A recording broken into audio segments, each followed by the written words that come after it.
বন্ধু, লাগছে না একদম ভালো। কোথাও থেকে একটু ঘুরে আসি চলো। এদিকে আকাশের অবস্থাও বেশ কালো, আর কিছুক্ষণের মধ্যে জ্বলে যাবে রাস্তার সব আলো। প্রচণ্ড গরম, রেহাই দিতে হয়ে গেল এক ফসলা বৃষ্টি। হে ঈশ্বর, নমন তোমায়, প্রণাম তোমার অপরূপ সৃষ্টি। চলতে চলতে চলে এলাম কলকাতার এক গ্রামে। গেটটা দেখে আশা করি বুঝেছ, লোকে একে বৈদিক ভিলেজ বলে জানে। বিখ্যাত এই গেট, বাংলা সিনেমায় দেখা যায় একে। সোজা গেলেই হোটেল পাবে, যেও না যেন বেঁকে। মার মেয়েতে মিলে সব দেখছে ঘুরে ঘুরে। রিসেপশন আর ওয়েটিং লাউঞ্জ দেখলে মনটা যাবে ভরে। দারুণ দারুণ সব শোপিস, পেন্ট আর ফার্নিচার দিয়ে সাজানো। রয়েছে নানান রকম গাছ, সুন্দর টবেতে করে গোছানো। এসি ঘর, কিন্তু রয়েছে খড়ের ছাউনি।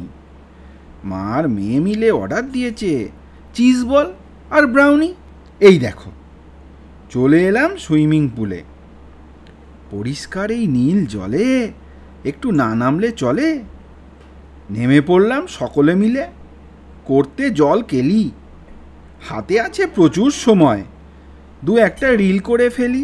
চান করে ফ্রেশ হয়ে বেরিয়ে পড়লাম হেঁটে হেঁটে। বেলা হলো অনেক, কিছু দিতে হবে যে পেটে। চারিদিক সব সবুজ দেখে চোখ যায় জুড়িয়ে। তাড়াতাড়ি যেতে হবে টেবিলে, নইলে খাবার যাবে ফুরিয়ে। এ মা, এ কি অবস্থা, চারিদিক তো ফাঁকা। পেতে বসে আছি প্লেট, খেতে দেবে আমাদের কাকা। করে পেট পুজো, রিসর্টটা একটু ঘুরে চলে গেলাম বেরিয়ে। কলকাতার রাস্তায় আলো দেখলে মনটা যায় জুড়ি। সামনে coffee house, coffee with fish কবিরাজ। চলল কিছুক্ষণ আড্ডা। মাখনের মতো রাস্তা, কোথাও নেই একটাও গাড্ডা। চাইনিজ, কোরিয়ান যতই থাক, বাঙালি মিষ্টি খাবে। তাই চলতে চলতে পৌঁছে গেলাম কলকাতার মিষ্টি হাবে।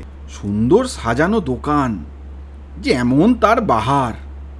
কি করে বুঝবো স্বাদ, না করলে আহার। হলদিরাম, গাঙ্গুরাম, মিঠাই দেখছি সব কাউন্টার ঘুরে ঘুরে। জল ভরা, গোপালভোগ আর পাকা আমের সন্দেশ দিলাম কিছু মুখে ভরে। পেট করছে আইঢাই, অনেক হলো খাওয়া, এবার একটু ঘুরি। পাশেই আছে ইকো পার্ক, কে যেন বেচছে ঝালমুড়ি। পার্কের এই লেকটা রাতের বেলায় দেখতে লাগছে খাসা। অন্ধকারে গাছের নিচে হয়েছে কিছু ক্ষণস্থায়ী বাসা। সুন্দর পরিবেশ, হাঁটতে লাগে ভালো আধো আলো ছায়াতে।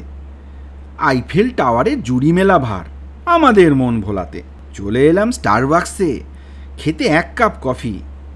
অদ্ভুত সব নাম উচ্চারণ করে অর্ডার দেওয়াটা বেশ টাফি। কি সুন্দর রাস্তা, দুদিক ঘেরা গাছ। পাশেই আছে 6 বালিগঞ্জ প্লেস, নেব 2 পিস ভাজা মাছ। রাত্রি অনেক হলো, রিসর্টটা লাগছে বেশ। এই পরিবেশে ঘুরলে মিটে যাবে মনের সমস্ত ক্লেশ। এখনও কিছু মানুষ এদিক ওদিক আছে। আমরা ঢুকে গেলাম ভেতরে, গেট বন্ধ হয় পাছে। ভেতরে গিয়ে শুনি রিসর্ট 24 ঘন্টাই খোলা। বেরিয়ে পড়লাম আবার, দিয়ে রুমে তালা। মায়াবী পরিবেশ, পূর্ণিমার রাত। যাচ্ছি ভূত দেখার আশায়, পেলাম না ভূতের দেখা, তবে অভিভূত শিব মন্দিরের পুরোহিতের ভালোবাসায়। অনেকক্ষণ হেঁটে করছে ব্যথা পায়ে, তাই এখানে নিলাম রেস্ট। রাত্রি অনেক হলো, এখন রুমে চলে যাওয়াই বেস্ট। সুপ্রভাত বন্ধু, দারুণ একটা স্বপ্ন দেখলাম রাতে, মন হয়ে যায় চাঙ্গা এগুলো দেখলে ব্রেকফাস্টের পাতে।